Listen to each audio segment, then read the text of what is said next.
Recording program in here. progress. Right. And CCV just started, they have a cloud certificate now, right? That is correct, yes. Yeah. So, and Matt just joined us, Matt Serpinaut. And so, Matt, we've just been, the panel guys have been introducing themselves. And I actually met Matt when he worked at Champlain College, and we were just starting the online version of what they were calling their little cloud or something. And it was always underfunded and you Hello? know, Hello? underpowered for very quickly finding Hello? out it Okay, needed more than what good. it could do. But he was there in the beginning stages of that and then saw it grow into something much bigger. And then he's moved on and done some things since then. So Matt, could you introduce yourself and talk about kind of your career and what you've been up to? Yeah, absolutely. So, yeah, taking what Jim's referring to there, we had, a handful of pizza boxes in the data center that were connected to some hybrid storage. So it was the hotness at the time, right? Some flash and some traditional storage combined to get some serious IOPS for our students' needs in the cloud there. And then as we were looking for solutions for teaching some cybersecurity stuff that we were looking into, Rick Messier found a company named Circadence, and Circadence ended up kind of courting him and then me to jump over and teach some cybersecurity stuff using automated ranges essentially. So we used the Salt Stack to automate the instantiation of the range. At first, we were using VMware to run all of our compute, and uh, we had some interesting relationships there that were a lot of fun. We had a relationship with the Army in Augusta, Georgia, um, and kind of opened my eyes to what was outside of Vermont, which was a lot of fun. And then the other thing that it did is all of the Salt Stack code base is Python, so got heavy into Python and automation that way. So that was quite a bit of fun. I spent a little over 3 years there and became one of the primary content developers and led the team that had interaction teaching a bunch of um, Azure related material on Azure. So that was kind of an interesting experience, and getting your hands dirty with the tools while trying to teach the tools was an interesting experience. Trying to not let cats out of the bag and stuff while you're demoing something is kind of interesting. Um, and then from there, got a gig at the UVM Medical Center, or the Health Network, actually, which is a collection of 7 hospitals. And I actually had worked with Nate Kuchar. He was my boss at the time that Jim's referring to, where we were bringing up that virtual infrastructure. And so Nate brought me on board the Health Network, and I've been there a little over a year and a half now, and just took a role with the title cybersecurity architect. And so what's interesting about this role is you move from kind of the day-to-day operations, playing a lot with the Splunk SOAR that we have on-prem and doing a lot of the automation to, you know, take IOCs and act on what we're seeing in real time, and moving up a level and talking to, other architects in the institution about what's on their plate for projects, and how cybersecurity can play a role. And what's been really interesting at the Health Network is, we had that attack. I think it was 2 or 3 months after I came on board.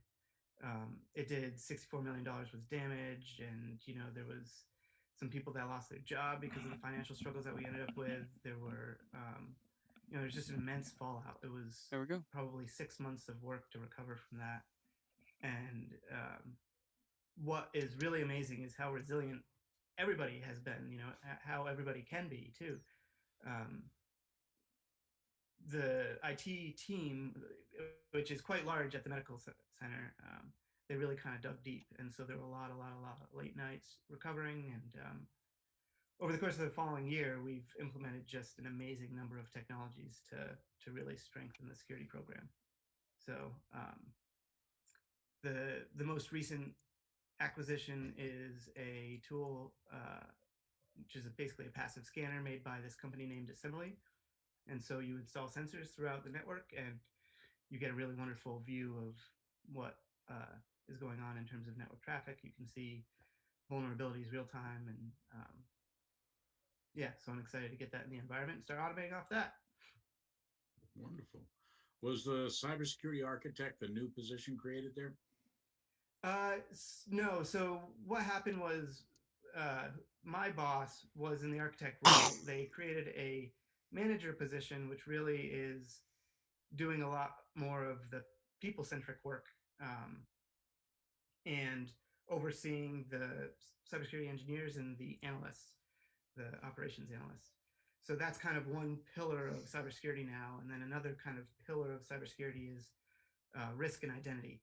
So we've got some open positions, an identity architect. Mark Bryson, who also is a Champlain grad, he's the other manager on the risk and identity side. Oh, okay. Yeah. So he's working to fill a couple roles, and Matt Mulcahy was an ops guy on my team. He took a risk position just to see what's going on over there. So we've grown to probably 8 or 10 people, and probably 12 or 13 positions are in total.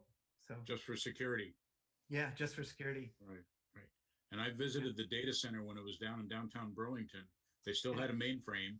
Yep. And they had something like 150 servers and probably 10 people working total in the IT center. And that was 10 years ago or so. So 15 maybe.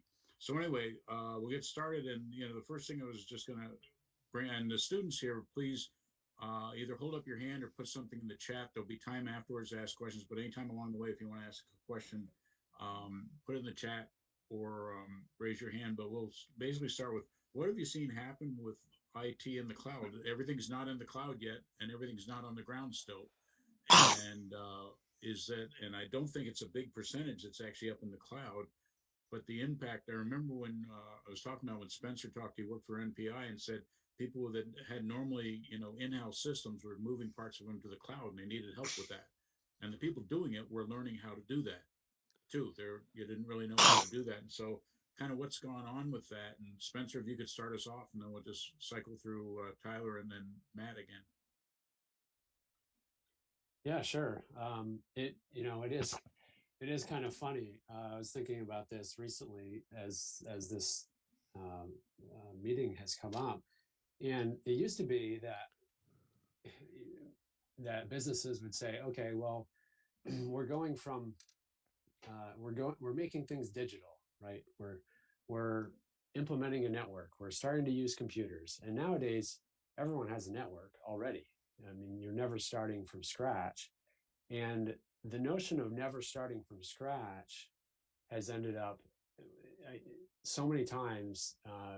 Projects were done through varying sizes of businesses where you could almost see it and feel what was happening. And what was happening was we would go into and plan out upgrades or a project or whatever it was.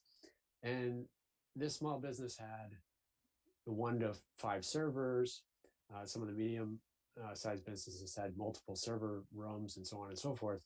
And the decisions kind of ended up happening around, okay, well, we have this server that is starting to get out of support. It's starting to get out of warranty. Okay, what happens if or when something fails on the server? What happens when so on and so on and so on? And you go through this exercise. And one of the solutions to that is moving some things to cloud services in varying forms.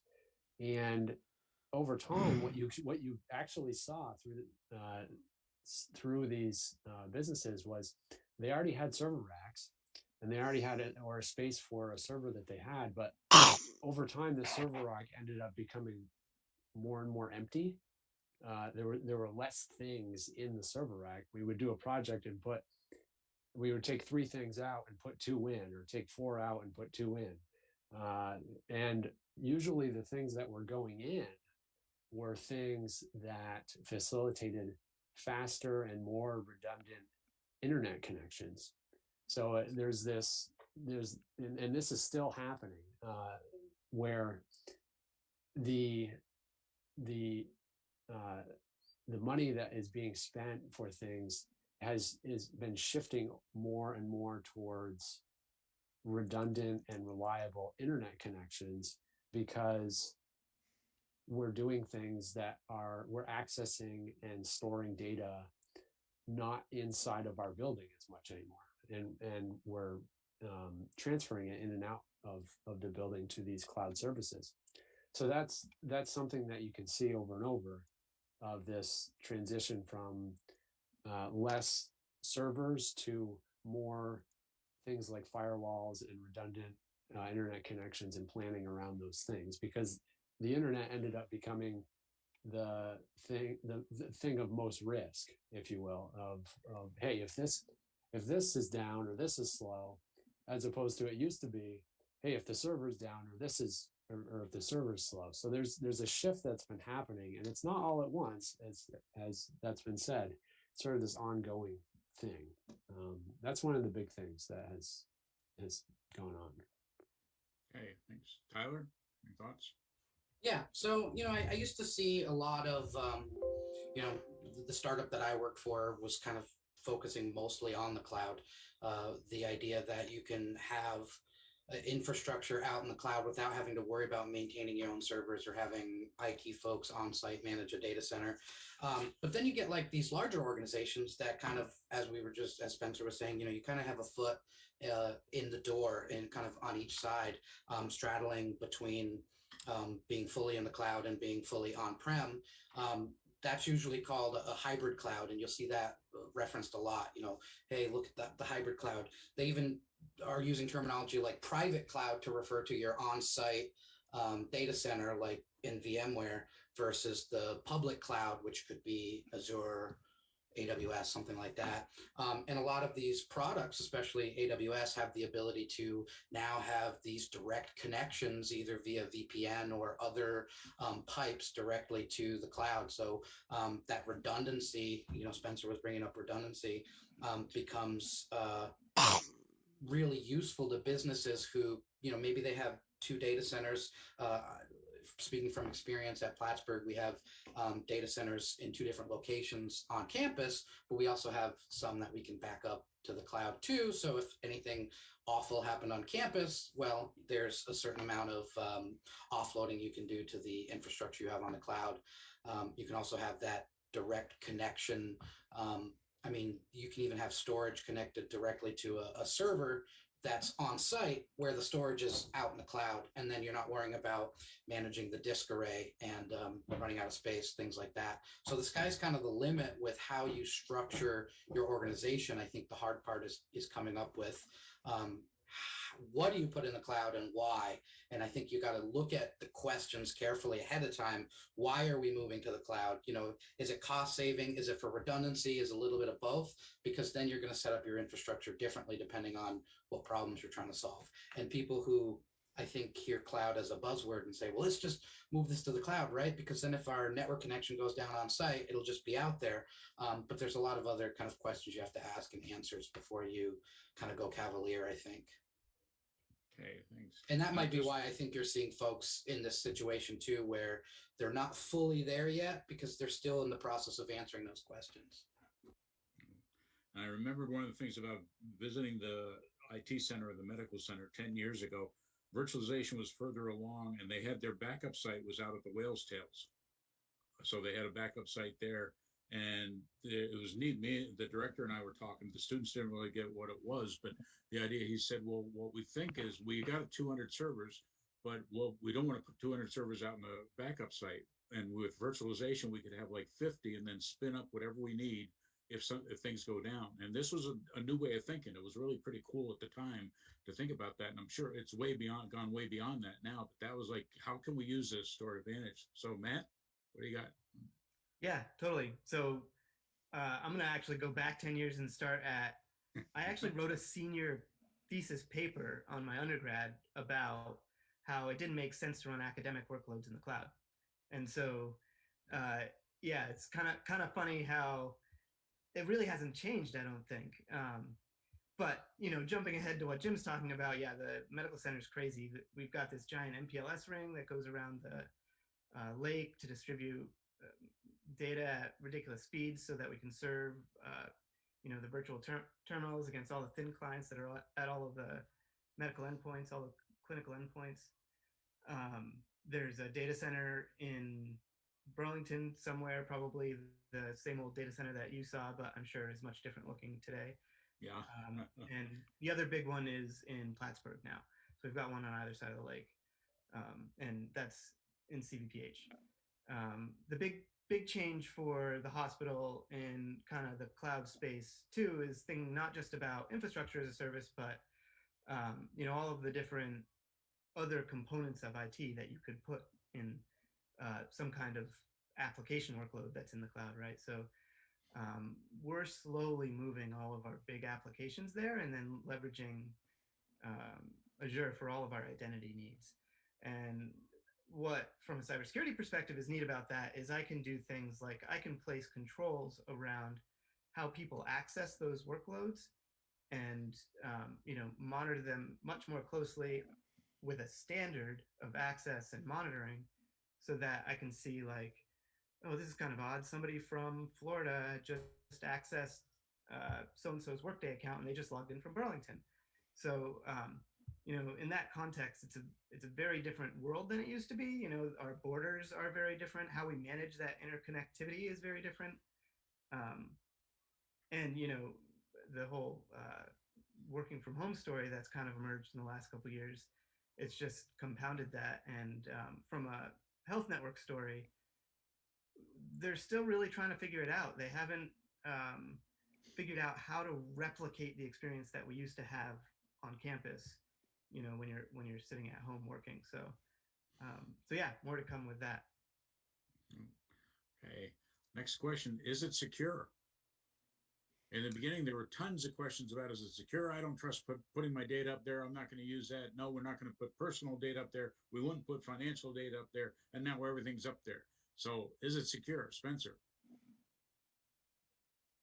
Well, isn't that just the age-old question? And the reason that comes up is because it's a change, right? Moving to the cloud, or as it's called, moving to the cloud, like it's a verb that we do. It's a change, and humans don't really like change, so this question comes up. And an example of something to think about is, okay, is the cloud secure? Okay, well, is my local network secure? And if I think about some of the services that were used through Microsoft, one of the things that comes up as an example is, okay, let's say I'm running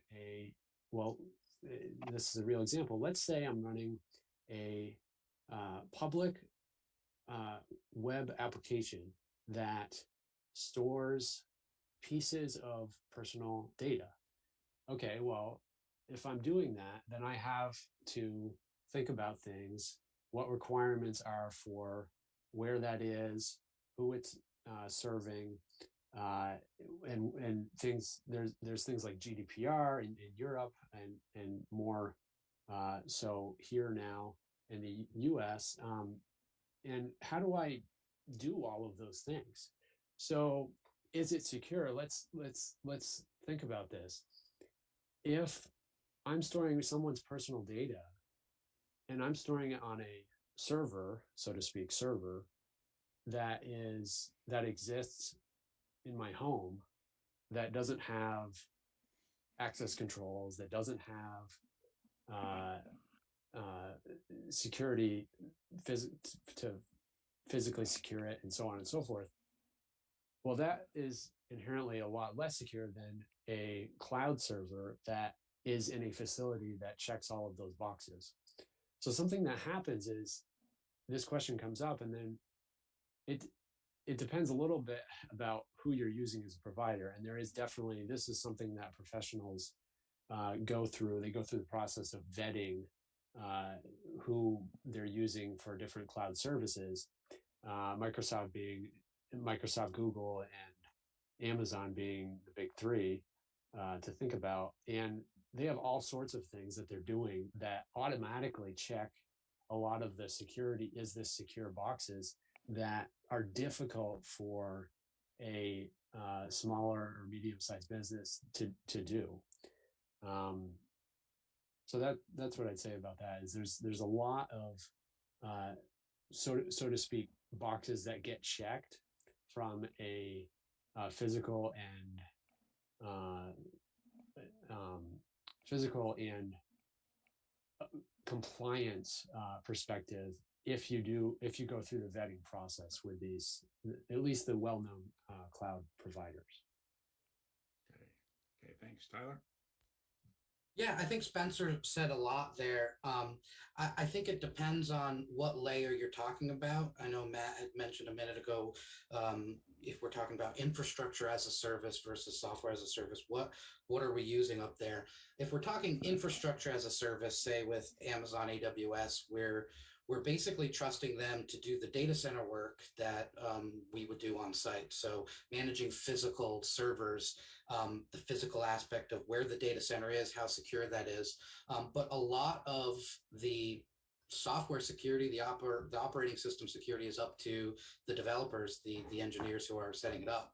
So I would kind of ask the same question that Spencer asked is, what's the difference between your secure network on site versus what you're doing out in the cloud? They both have their nuances that you have to deal with. A lot of cloud providers have kind of a security as a service built in. Azure has a lot of interesting stuff with their access controls. So does AWS with their IAM. AWS has their trusted advisor, I think it's called, that can kind of tell you best practices about how you've set things up. Did you do it how we recommend? Because you might have run into this issue here, and that could be a security vulnerability.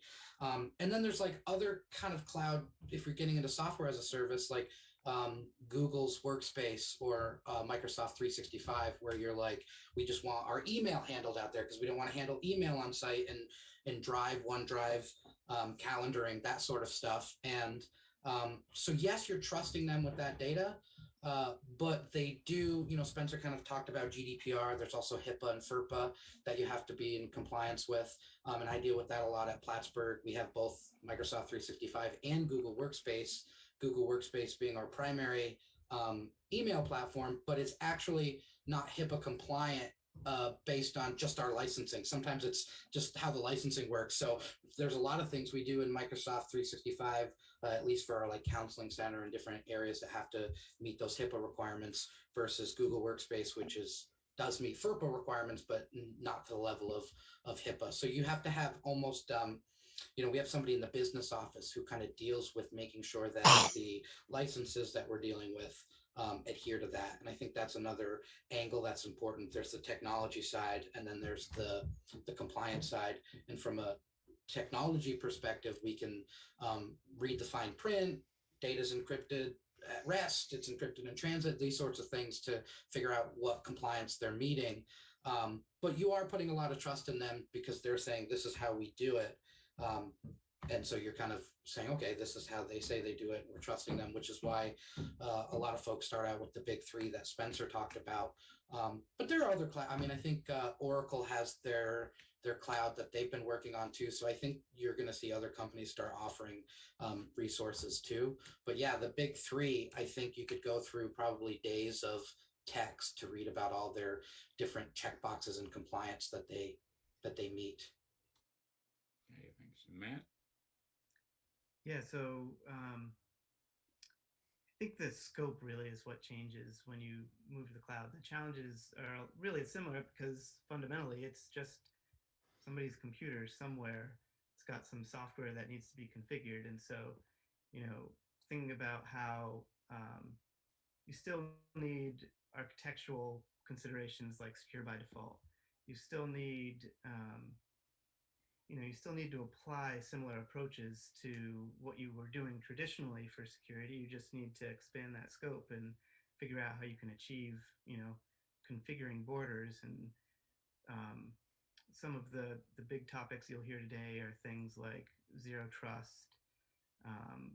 There's the whole idea of just-in-time permissions, that's kind of becoming a big topic.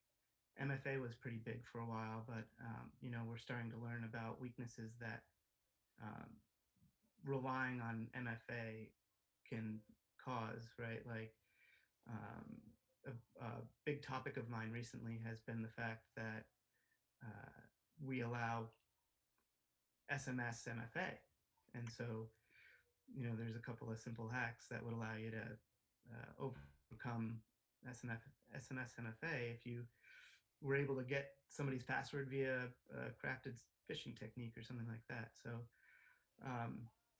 I guess I would just say that what kind of is different about the cloud today is that it's a lot of the same problems, just in a different scope, just more interconnected. And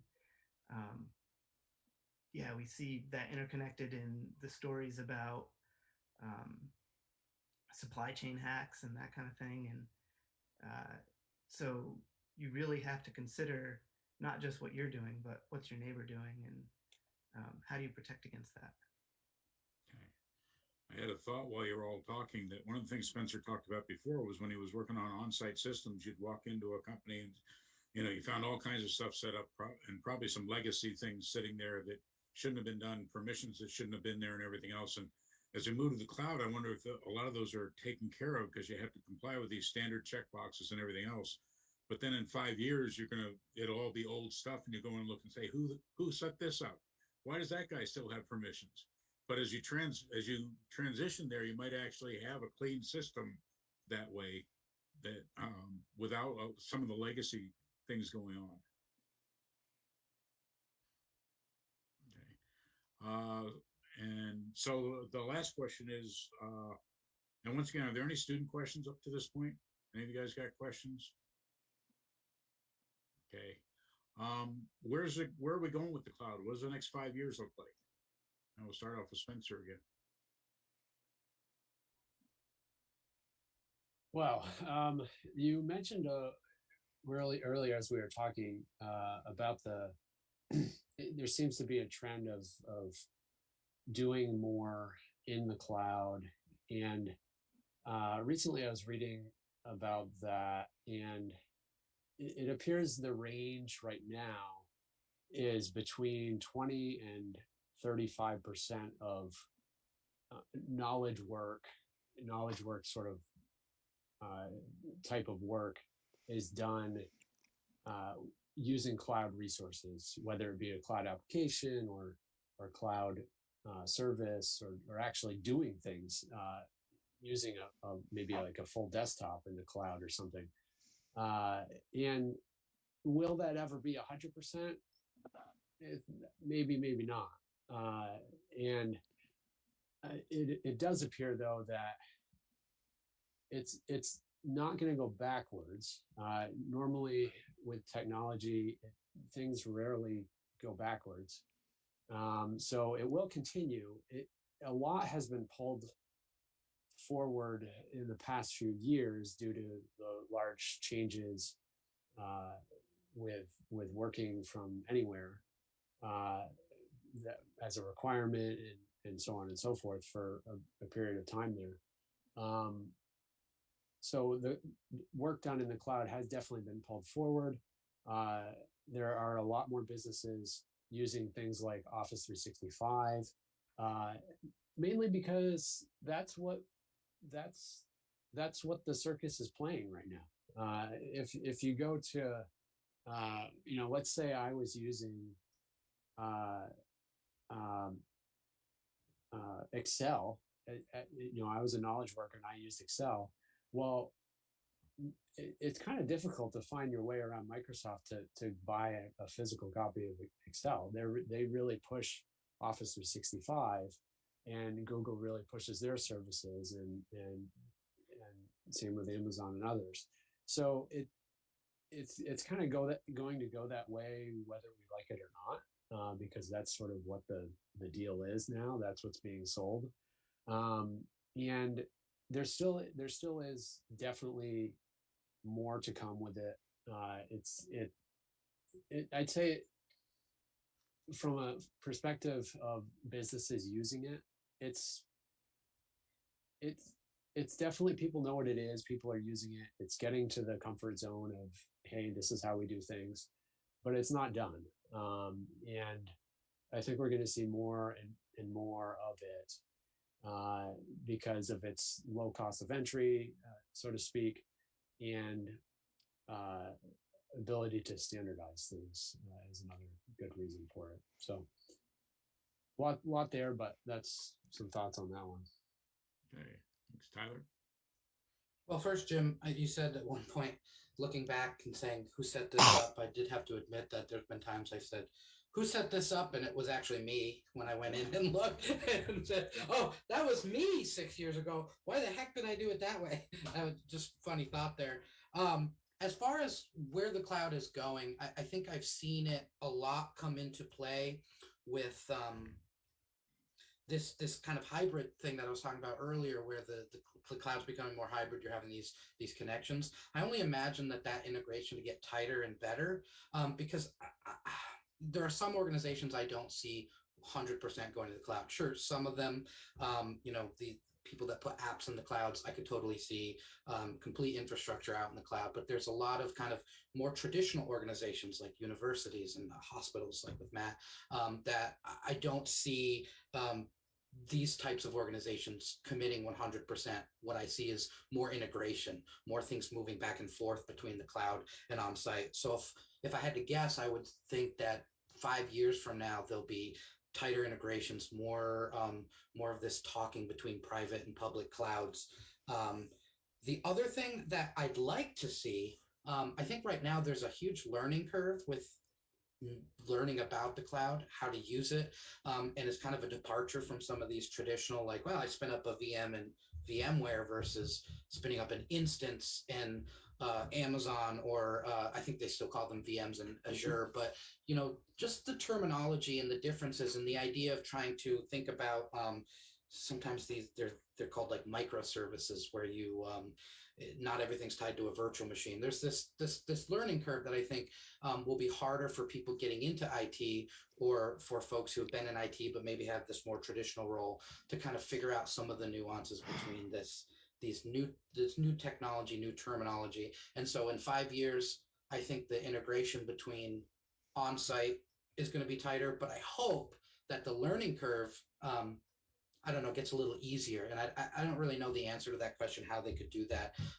Maybe, I know when you log into the AWS control panel, same with Azure, because I use both of them, just lots of stuff everywhere. And it's not like you can just find what you want right on your dashboard. You're usually using the little search, because you're like, I just virtual machine. Where's my virtual machines? You type virtual machines. And I know you can set up dashboards and things like that, but I'd like to see some of that become more kind of, I don't know, maybe consolidated into an easier to use interface with better terminology. And I see Amazon doing it a little bit with their resources that now we're using at CCV with the cloud certificate. They're basically giving us course materials and saying, hey, teach students about the cloud. So that's great. I'd like to see more of that. Matt? Yeah, so Tyler started talking about microservices and containerization there, but when I think about the future, what I think is, there will always be people noodling about how to get the most and the best, and do things more efficiently, and move towards something that they didn't have before, because there's some problem that they're trying to solve. So I think that will always continue. And so out of that will be born this new thing to do with the cloud, whatever it is, which is why, we saw software as a service start to be a big thing. And then all of a sudden infrastructure as a service. And then, now we have all these as a service things that, speak to, again, our interconnectedness. I think that the other kind of big eventuality that's on our horizon is,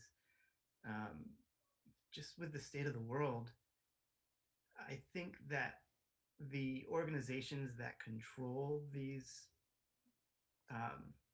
big software plants, right, like the Microsofts, the Googles, the Oracles, the they're all going to be really interested in protecting their customer base.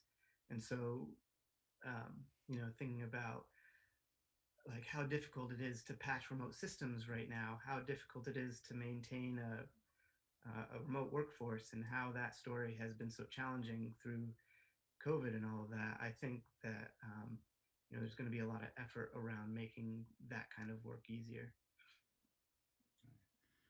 I thought of another question while you guys were talking, and that's a management perspective.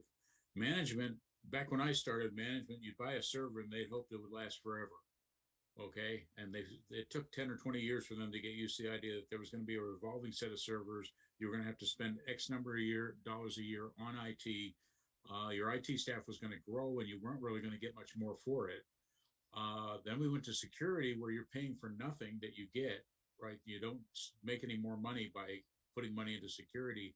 And now the cloud comes along, and I'm wondering, how does management, I imagine a lot of them see it as a simple solution. Great, we don't have to buy those servers anymore. Move everything to the cloud.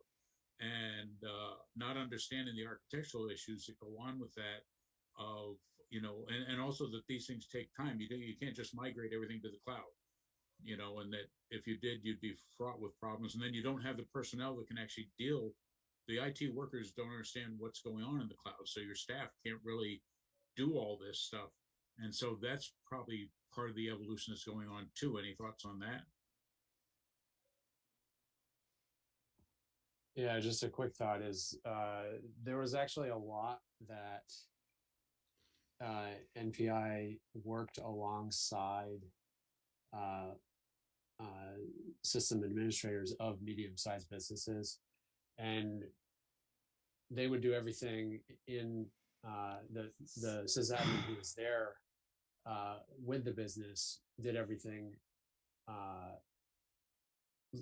that was existing, and anything that they were moving to the cloud, maybe it was an email server, maybe it was a file server, maybe it was something to do RDS desktops.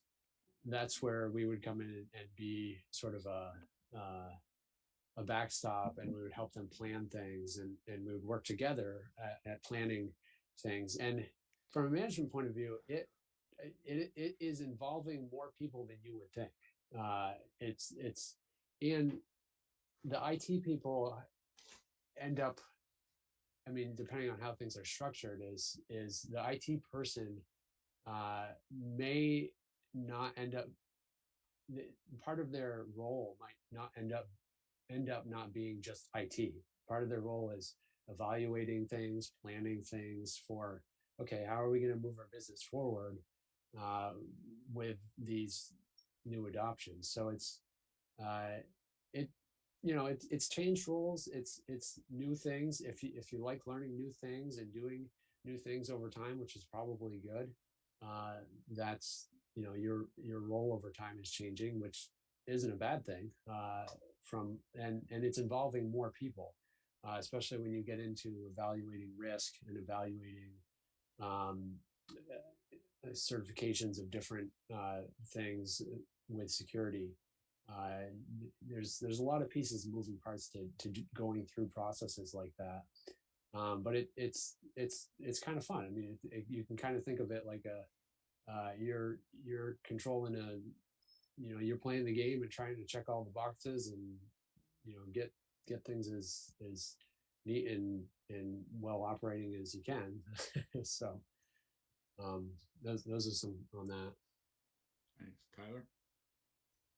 I have a couple different thoughts. With on-premises servers, it's kind of a larger upfront cost. You spend a lot of money to get your infrastructure set up, and then if you're not using it to its full capacity, you basically have this idle power, which is why the cloud is saying, "Hey, come to the cloud because you can use our idle power and just pay us." And there's actually all these TCO tools, total cost of ownership calculators that you can use. AWS just released a new one to show you what you could potentially save if you switch to the cloud with a web application versus doing kind of the same sort of infrastructure on site. So I think sometimes monetarily it makes sense, and sometimes it doesn't, and it depends on what your infrastructure looks like. there are some added benefits that come with that cost, the redundancy and things like that, the ability to scale up pretty quickly, even if on site you don't have enough resources to scale up if you needed to suddenly. The cloud has virtually unlimited resources that you can scale up pretty quickly. So I think from a management perspective, the cost might be easier to gauge over time, because if you know your busy times, your lulls, you could potentially come up with an automatic scaling solution where you're spending more money during your busy times, but then you're scaling back your infrastructure and spending less money during your lulls. So I guess there's just a different way of calculating what that cost is going to be over time. And then you can kind of, on one hand, say, okay, well, we don't need the same sort of people that are managing our on-site infrastructure, especially for an organization that's 100% in the cloud, but you still need human resources to know what the cloud is and how to use it. So I don't know if some of the claims I've seen of, oh, well, you don't need any IT staff because they don't need to work on servers. Well, that's not exactly true. So I don't know if there's a human resource factor there. They're doing different things, like Spencer said. But as far as cost, some things cost more in the cloud, some things would cost less. But I wonder if those calculation tools might give management a better idea of what costs would be long term. Okay. Matt? Yeah, so I had this realization as I was kind of exiting Champlain. We were going through this project. We were evaluating different, what was the buzzword? It was hybrid virtualization solutions, right? So we were looking at Nutanix and SimpliVity. SimpliVity was this storage accelerator card that did this caching, and it was pretty VMware centric, and it seemed to be really fast. But Nutanix was different because you could take dissimilar parts and put it together, and the glue was the Nutanix software. And so, it's still kind of the VM management interface, but it was, the nuts and bolts and their secret sauce was the fact that it was entirely in software. And so then when I went to Circadian and started doing a development gig, one of the first things that I started to really play with was all this automation around infrastructure. And I told you I was using SaltStack. We were also starting to play with Terraform, and we were kind of starting to poke at playing with Docker. And then ultimately, when we started serving our infrastructure from Amazon, a lot of the microservices were being served from Kubernetes. So again, kind of thinking about how you can logically structure an application and provide pieces of your workload in these different manners and tie it all together with software. So, thinking about infrastructure as a service and infrastructure defined in code, that becomes really easy to audit. And so you can, look at deficiencies from the cybersecurity perspective, or you could look at how even like workflows and processes are working. Like somebody puts in a request to kind of bring it back to health network centric today. Somebody puts in a request for a new server. How come ServiceNow, when you hit the button for a new server to be built, isn't something spinning up and building it automatically? Why is there a human element in between? So I think, that's where we have a lot of efficiencies to gain, is in this automation story. And so, scripting and software development skills, they're just so hugely valuable right now, because this is just a story that's building and building and building. Another interesting thing about my life right now is, the health network was hugely waterfall based. They'd have these really massive, archaic kind of projects that they would manage by having this huge dependency control list. They'd have a project manager that had to lay these things out, and guy B couldn't do what guy A could and had to wait for it. And so there are all of these challenges. Well, Agile kind of takes that out of the mix. And then if you think about Agile and how it applies with software ruling the world and the agility that gives you, can make tiny little tweaks and just continually refine and hone your infrastructure and what you're doing as a business over time. So yeah, I think we're heading for some cool times at the Health Network. Oh, great. We do have a question from Scott. He asked, there's a cloud certificate is at CCV now, and how would that do towards, I'm assuming he's talking about towards getting a job, and saying comparing to a Network Plus certificate, a Sec Plus certificate, would a cloud certificate help someone get a job or have a background to get into the industry? And Tyler, you might be in a good place to talk about this. Yeah. So, I mean, from my perspective, the certificate that you get also kind of comes with a lot of similar courses you take at CCV. So you'll take a networking course, you'll take these other courses as part of the cloud certificate, and then you have 2 cloud courses. You have the introduction, and then there's this architecting course, and that kind of is twofold, because there's the architecting course that we're working on developing, as well as the a second course that you take along with it, that's your capstone project. So as you're learning about architecting things in the cloud, you're actually building out an infrastructure in the cloud as well. And both of those courses actually prepare you for 2 Amazon certificates that you can get that they offer. Like for instance, the course I'm teaching right now, Intro to Cloud Computing, when you're done, you should be able to take the AWS Certified Cloud Practitioner exam and come out with that certificate in hand. So I think with the certificate from CCV, as well as these potential certifications you come out with, you're showing somebody that you have played with networks and security, because they're all involved in the cloud. All these technologies are out there in the cloud. So I think if anything, it shows a little bit more broad scale what you're capable of.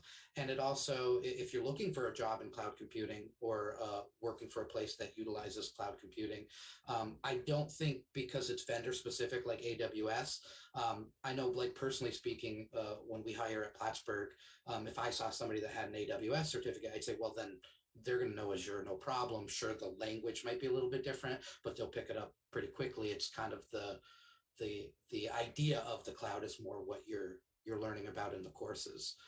So I would say it depends. I would say yes, if you're looking for a good general kind of IT position, I don't think you can go wrong with the cloud certificate.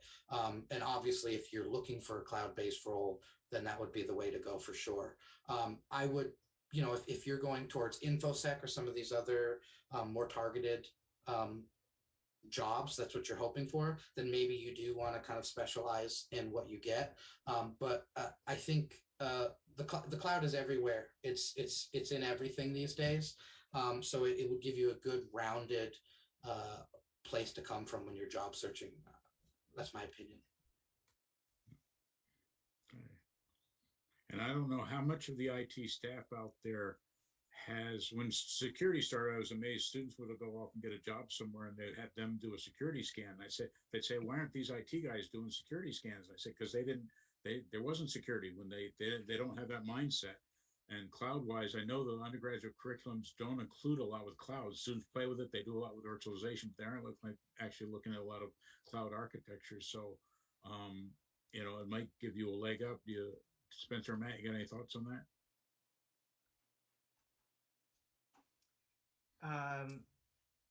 Yeah, so I guess the biggest difference that I would kind of speak to is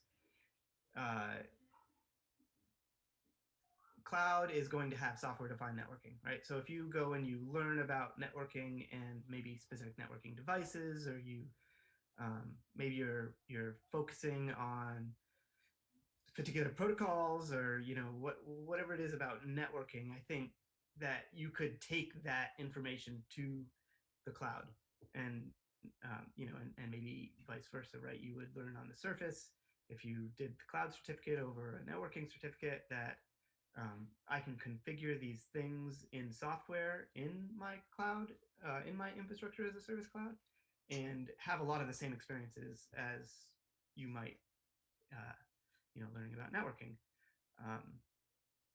yeah, I guess I would say it really depends on where you want to focus. And I guess in my life, what I've seen is that being specific in a job, like being specific with cybersecurity, or being specific in specializing in networking, or in cloud, or and not just a generalist. That's generally how you um, can find jobs that pay much more than other jobs if you move towards a specialty.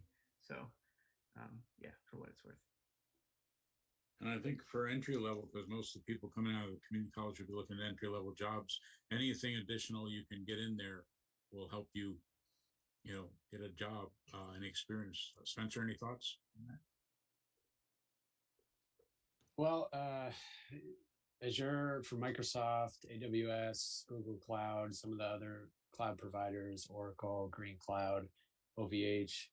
A lot of these services have free or low cost options that anybody can just go sign up for.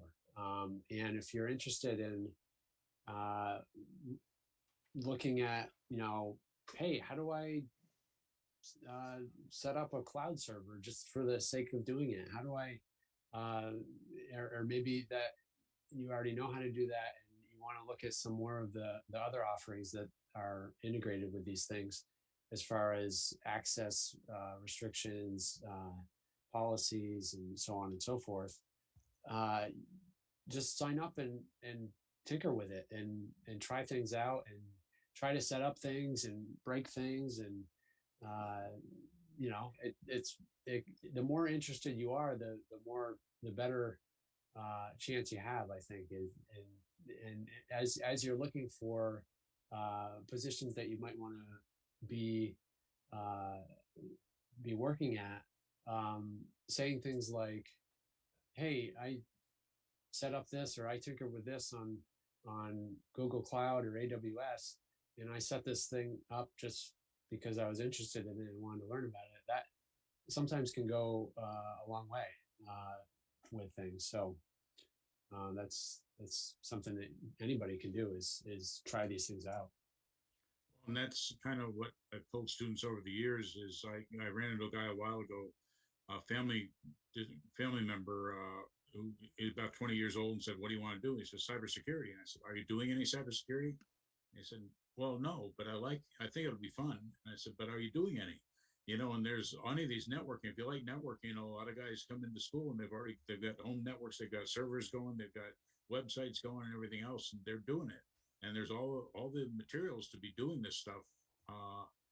Cloud stuff, like you say, you can get a free student account, and play with these things. And so I think doing it would show the initiative. Plus, you'd learn a lot. You get to make lots of mistakes, like everything else. Any other student questions before we're about done with time? What do you got, Matt? And it doesn't cost much. I've got Kali on a Raspberry Pi Zero, right? Like, yeah, you can do it on a $20 thing, or like you can be a crazy like I am and want to develop cool applications and have a rack and crazy things in your basement. So I would add too, Matt said you can get out in the cloud, you can configure network devices out in the cloud. Spencer said there's a low cost of entry. All these things are true. I know with Nicole, we're on the technology curriculum committee. We're trying to get it used more, because the networking folks could have students go out in the cloud and configure networks. But what Spencer was saying about playing around is great, because what Matt says about being specialized, getting more money, is true. The hard part is, what do you want to specialize in? And if you don't know, the cloud can actually help you figure that out. Oh, I loved configuring the network in the cloud. Maybe I want to go into networking, or I loved trying to do security. So just by playing around, you might figure out what that thing is that you really like, that you do want to specialize in as well.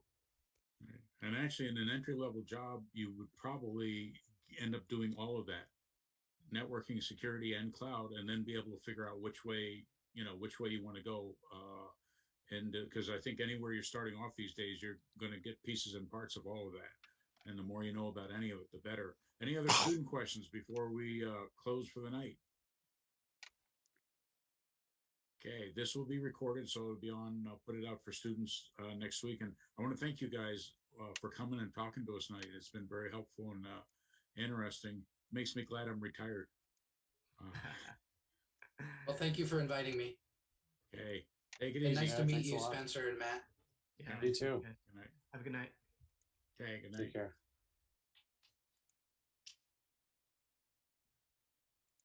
And Spencer, talk to Adam. Just send him an email saying what would the options be. All right. Yeah, I'll probably get to it tomorrow morning at some point. Okay, because actually it sounds like it would be a nice, even with the house building stuff. There's a lot of downtime in teaching. I mean, there's spring breaks, there's all the breaks, the summertime and winter break and all that stuff. And you know, the house is. It sounds when you said 5 years, that gives lots of time to do that. But really, just something to do next term that sounds like it might get you. Plus, it's all you know. You like teaching, right? Yeah, Yeah, it's fun. it I is kind fun. of didn't like. I didn't like it when they were wearing masks. We did one term completely remote, and they wouldn't turn on their cameras. Oh yeah. That was awful. But last term I did it. I did it in the fall, and everyone was wearing masks, and I had a really good group. They were really rambunctious. They shouted at each other. They were helping each other in the network, you know, TCP/IP class and everything. It was really good that way.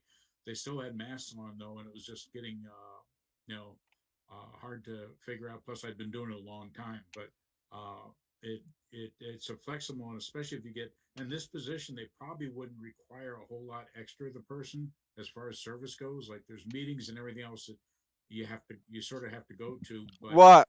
um, I think they're really looking to fill a hole right now temporarily. Oh yeah, but I'm kind of That in a Zoom meeting and you right get to go now, to grad so school for free. I'm kind of in a Zoom You Oh can get a boy. meeting. master. You can get a master's degree I for will free. do it to Yeah. as soon as I finish If this. Maybe. anyone, yeah, yeah, there. Think about that. All right, thanks you so much, and take it easy. All right. Take care. Good seeing you. You too. It's been a pleasure being in here. Okay. Okay, I'll go do paperwork now.